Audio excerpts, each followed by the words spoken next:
olhos para os montes, de onde virá o socorro?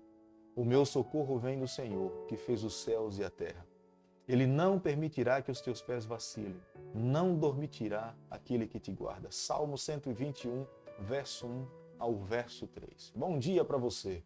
Que Deus o abençoe, que esse seja um dia de bênção, que seja um dia de vitórias. Mais um dia o Senhor nos concede para que nós possamos colocar os nossos planos e os nossos sonhos nas suas mãos e queremos clamar a Ele que Ele esteja ao nosso lado no decorrer de todo esse dia. O salmista Davi, nessa manhã, nos abençoa com as suas palavras através do Salmo 121, verso 1 ao verso 3. Elevo os meus olhos para os montes, de onde virá o socorro? E ele mesmo responde, o meu socorro vem do Senhor, que fez os céus e a terra.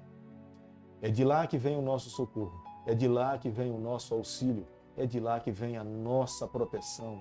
Nós precisamos descansar nos braços do nosso Pai, nós precisamos confiar no Senhor, entregar a nossa vida nas mãos dEle e, consequentemente, nós teremos um dia de vitória, um dia feliz. Nós estamos estudando um livro abençoado por Deus.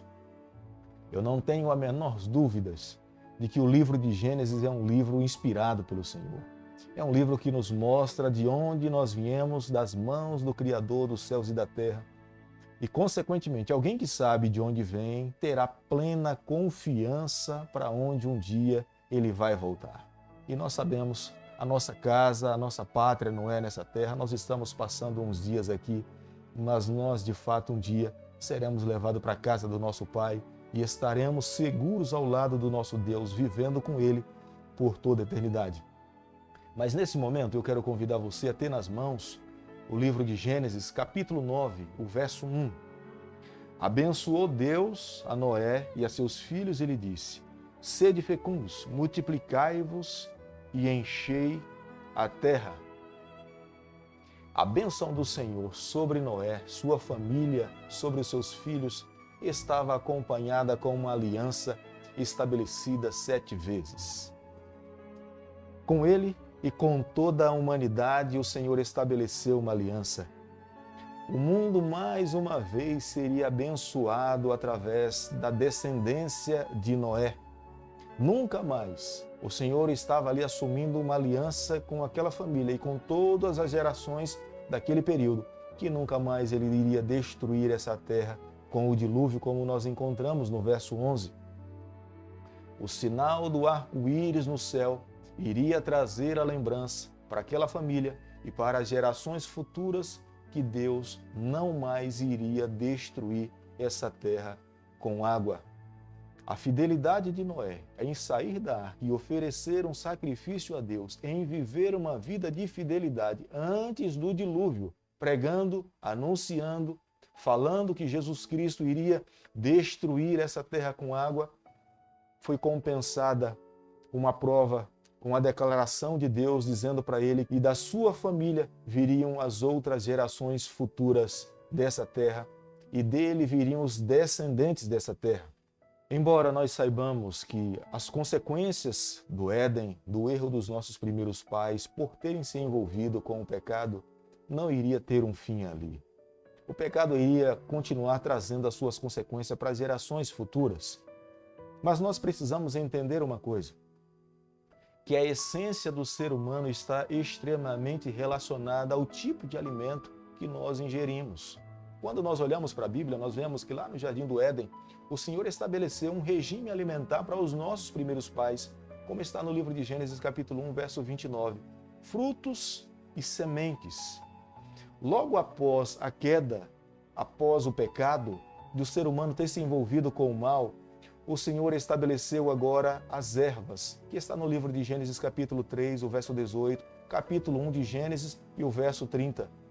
Agora, após o dilúvio, Deus permitiu que o homem fizesse o uso de carnes. Já na entrada da arca, no momento do dilúvio, Deus pede para que Noé faça a distinção entre os animais impuros e os animais limpos. Deus orientou a Noé para que ele pudesse deixar separados os animais limpos e os animais impuros.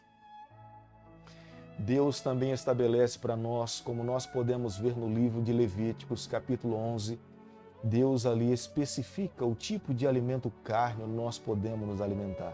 Mas nós sabemos, nos dias em que nós estamos vivendo, nós precisamos ser mais restritos em comer alimentos carnes. Nós temos que ter um cuidado muito maior. Se no passado já haviam restrições, nos dias em que nós estamos vivendo, essa orientação é de grande valor para aqueles que estão se preparando para poder se encontrar com o Senhor. Porque nós sabemos perfeitamente, a maneira como nós nos alimentamos, isso irá afetar diretamente do nosso comportamento.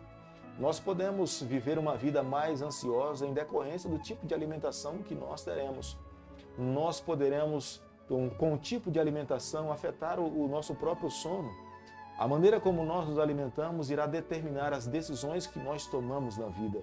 Eis a razão pela qual, nos dias em que nós nos encontramos, termos um cuidado muito maior a maneira como nós temos ingerido os alimentos.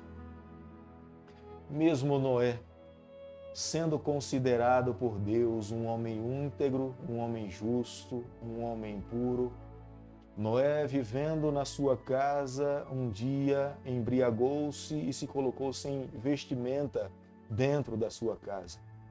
Contudo, o erro de Noé não foi do tamanho do erro do seu filho Cão. Ao contemplar o seu pai, ao ver o seu pai despido dentro da tenda, relatar para os seus irmãos o que estava acontecendo dentro de casa. Cão revelou um caráter muito baixo, reprovado pelo seu pai e pelo céu também. Noé não lançou nenhuma praga sobre os seus filhos, mas profetizou o que iria acontecer como consequência sobre a descendência de Cã e os povos de Canaã. Sem e Jafé, pelo contrário, revelaram a nobreza do seu caráter ao saber que o seu pai estava despido dentro da tenda, foram lá de costas e cobriram a nudez do seu pai. Consequentemente, as bênçãos do Senhor acompanhariam a linhagem de Sem, e surgiria o povo escolhido, diz Deus, o povo de Israel, do qual viria o Salvador. Meus amigos, nessa manhã, nós temos que entender uma coisa. A vida de todos os seres humanos está repleta de altos e baixos. Olhando para a vida de Noé, nós podemos ver Noé era considerado por Deus como sendo um homem justo, um homem íntegro, um homem puro. Mas num momento, numa fase da sua vida, Noé se envolveu com o pecado e vai no fundo do poço. Mas nós precisamos olhar a maneira como Deus olha para um ser humano quando se encontra aqui na face dessa terra. Deus não olha para um ser humano muitas vezes como nós olhamos. Às vezes nós olhamos para alguém e um ato isolado, em cometer um erro na vida, nós o rotulamos como sendo incapaz de um dia receber a salvação. Diferente do Senhor. Os olhos do Senhor, ao olhar para alguém que está sob a face dessa terra, se esse alguém, na sua trajetória rumo a Canaã celestial, se envolveu com o pecado, mas se arrependeu, abandonou o pecado, confessou o seu pecado e vive uma nova vida, ele é considerado por Deus como sendo um homem justo, um homem íntegro. Deus esquece o seu passado. Diferente de alguém que, ao se envolver com o pecado, permanece vivendo não pecado, não se arrepende dos seus pecados, não confessa os seus pecados e escolhe viver o restante da sua vida no pecado. Esse, de fato, está perdendo a oportunidade de receber a salvação. Mas aqueles que confessam os seus pecados, abandonam e deixam, esses são considerados por Deus como sendo um homem justo, um homem íntegro, um homem digno de viver com o Senhor por toda a eternidade. Eu quero, nessa manhã, pedir a Deus que Ele abençoe a sua vida, lhe tome nas suas mãos, guie a sua trajetória e que nós um dia possamos estar ao lado do nosso Deus vivendo com Ele por toda a eternidade. Bondoso Deus e Pai, nas tuas mãos nessa manhã nós nos colocamos. Pedimos perdão pelos nossos pecados. Nós queremos a cada dia fazer a tua vontade. Fica conosco, nos toma nas tuas mãos, é o nosso pedido, é a nossa oração e nós fazemos em nome de Jesus. Que o Senhor te abençoe e te guarde. Que Ele faça resplandecer o seu rosto sobre você. Que Ele tenha misericórdia de você. E sobre você nessa manhã Ele levante o seu rosto e conceda a sua paz em nome de Jesus. Amém.